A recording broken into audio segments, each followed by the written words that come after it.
Hi, it's Sandra from SandraD Imagery, and I'm introducing Rocky the Ringmaster.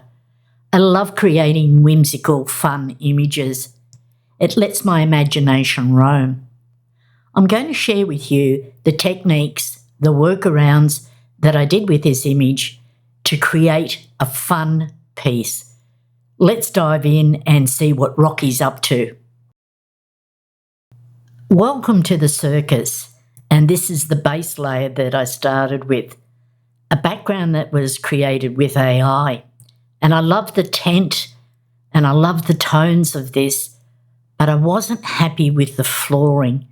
So this is now where I'm going to construct this image with different elements.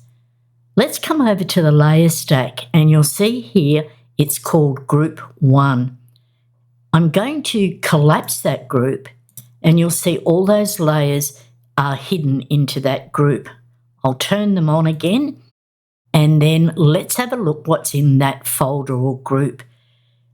The flooring, Rocky, all the elements that tell the story.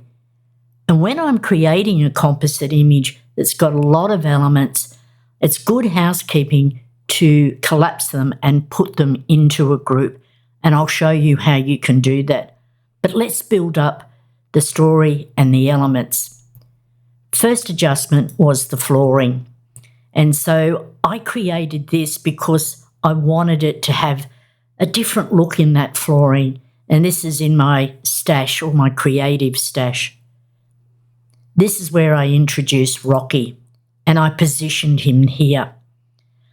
But I had a lot of trouble where I wanted to put Rocky. Wasn't too sure. I'm going to click on that layer and I'll do the transform tool. Control-T is the shortcut key. And I'm going to position him around. And this is what I was doing. I moved him off to the side. I moved him into the middle of the tent. I even sized him right down to look like he was in the tent. I did a lot of adjusting of this. And I found in the end, Rocky suited standing in the middle of that flooring. I'm just going to take away that tick and so we'll put Rocky back where he belongs. I found that this was the best position for Rocky, so I left him there. But coming back into the layer stack, you'll actually see that there's a smart filter with a neural filter.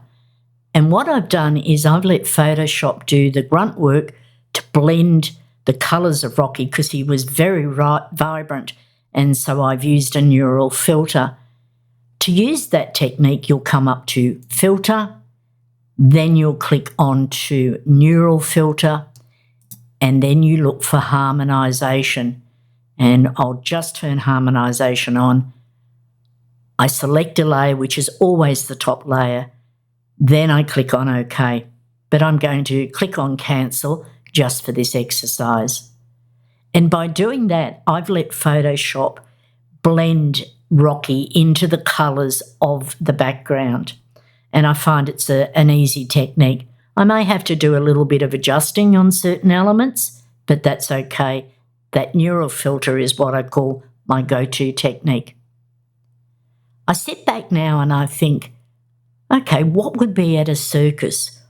What would be the right elements to tell a story about Rocky getting you to come through that circus tent? The next layer I turn on is a lamp, and I'll turn that on, and it's giving that spotlight, and later on I do put some lighting into that lamp there. I've got that element in, but I felt there was some negative space on the other side, and I tried different things and it just didn't work. Again, I went to the creative stash and looked to see what I had in there. And this is this little van that's sitting there. And I positioned it in different ways. I didn't want it to get too close into where Rocky was standing.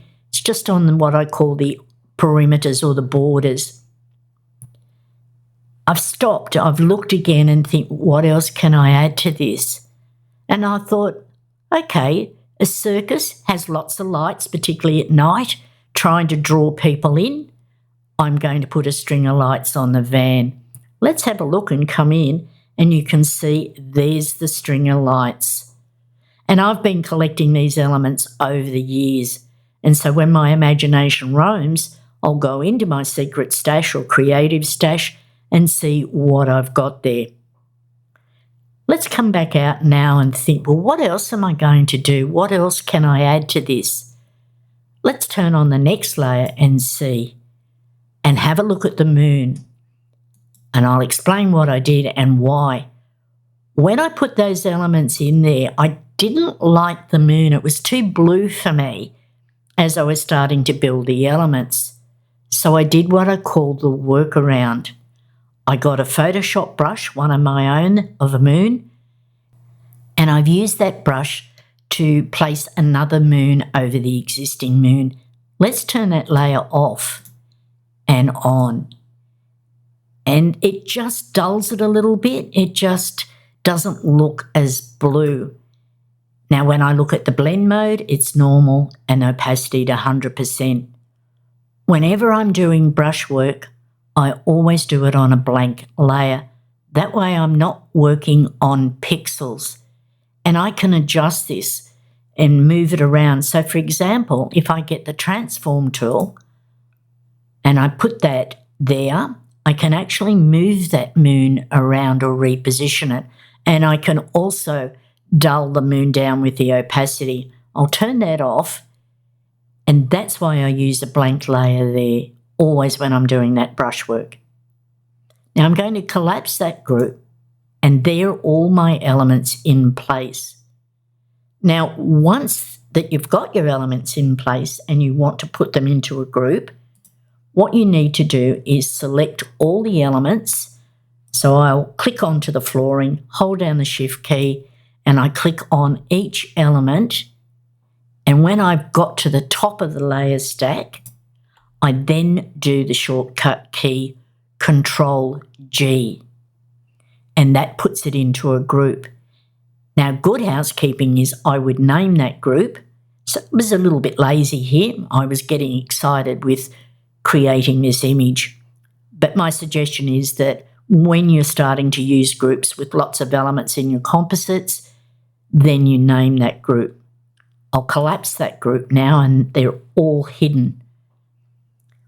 The best thing about working with a group is now I've got a levels and as a clipping mask, and that means it will apply the levels only to all those layers that are in that group. If I turn this layer on, it's very subtle, and that's what I do with my changes in there. A clipping mask allows me to only alter the layers that are underneath. Next, I do a stamp visible layer because I'm thinking, what am I going to do with this? I'll turn that on and off. And one of the techniques that I used on this layer was to add some Gaussian blue to soften it. Particularly with AI-generated elements and backgrounds, it can be a little bit contrasty and harsh for me, so I might use this technique. I make sure I click onto that layer. I'll go up to Filter, Blur, and I choose Gaussian, and I do it at a very low opacity, maybe around about the 1.6, 1.5, 1.9, it just depends. I'll cancel that out, and what it does is it just softens it. Now, if I come up to the opacity, you'll see that it's at 66%, so I've dialed it down. I'll turn that layer off and on. It's very subtle. Within my workflow, I make subtle adjustments. That suits my style. But if you want something that's contrasty or vibrant, certainly that's your style. Next layer is another stamp visible layer. I stop and I look. One of the things that I've learned over the time is that when you're doing different techniques, blur, adding textures, different adjustment layers, it can what I call flatten the whites. And so it was a technique that I've learnt years ago, and it's an action, and it's called reattaching highlights. what it's doing is looking for the whites or the highlights in your image, and if it feels that it's a little bit flat, it'll give them a boost. Have a look at the mask here and you'll see the different areas that this action has picked up. It's like a luminosity mask in one way, but it's just picking up the highlights and going, I'm going to give it a boost. I'll turn that layer on and off, and you can see it's automatically changed that. You could do this, let's click on properties. You could do that by clicking on auto, by holding down your alt key, and then you can come in and go enhance brightness contrast, darker light colours. We'll just cancel that out. And this is just one of my techniques that I use in my workflow. The next layer, let's click on that and see if there's any adjustments. There's none. I'm sitting back and looking at it and thinking, is it a bit too bright? What can I do with this? So my next layer is a hue and saturation. I'll turn that layer on, and you can see now I've actually dialed down the saturation. Let's open up the properties and have a look. -30 and a +1 for the lightness. If I turn that layer off, you'll see that it's quite strong and contrasty. Again, it's a personal choice for me. And that's why I'll use that hue and saturation to dial down those real strong contrast colours and about building up the colours again. I've looked at the image and thought, is there anything else that I could add to this? I'm going to throw in a little element called Robert Rat. I like to give my characters names. And there he is, just sitting there, a little bit of a gem, a hidden gem. You don't see him clearly, but he's tucked away there. But it's a bit bright. My next layer above that is a hue and saturation with a clipping mask. I'll turn that layer on and you can see that it's just dulled down the rat. Let's open up the properties. And you can see I've done the lightness -3. I've dialed that down. Now, when you put a hue and saturation or curves or levels, to turn that into a clipping mask is you then can come down here, and this symbol with the arrow is to get a clipping mask. And a clipping mask only adjusts the layer underneath. It's what I call a selective choice, not a global choice in my image. Now let's have a look at the next layer, and I'll turn that on. And what I felt that it needed was some lights. Let's zoom up and have a look at the spotlights. I'll turn them off and on. It's on a blank layer, and I've used a number of Photoshop brushes to put those light bursts in. There's different ways that you can do this, but I used a Photoshop brush. I'll turn that off and on. And so it gives that sense of that nighttime with the circus lights ablazing. And this is where the storytelling comes in. Go back and think of different experiences, what you may have seen as a child at a circus. What was your vision or your memory? And that's why I put those lights in there. Now I've looked at it and I thought, do I need to add a little bit of brightness and contrast? I'll turn that layer on and off. I said earlier that I may desaturate, but I build up my colour depth using different techniques. Let's open up the properties on that and let's have a look. The contrast is 11, so I dial it up just a little bit to give it a little bit of contrast, but still keep those soft tones. I'll close that down.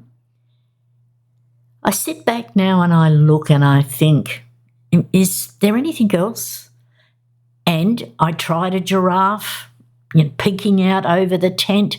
I tried a few other elements in there and I just wasn't happy with them, because the hero for me in this story is Rocky, and all the other elements are the supports to Rocky.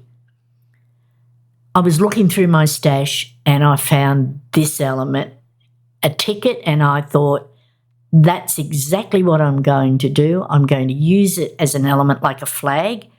But I thought it added to the story by going, admit one. When you go to the circus, you get a ticket, and that's what you're looking for. This is the fun and the whimsy when I'm creating images like this. Let's turn the next layer on and let's have a look. What I've done is just a little bit of brightness in there. And so I did a little bit of dodging in different areas just to get that dabs of light in, subtle. Let's turn the next layer on and it's the levels. Again, I gave it a little bit of depth and I played with the mid-tones.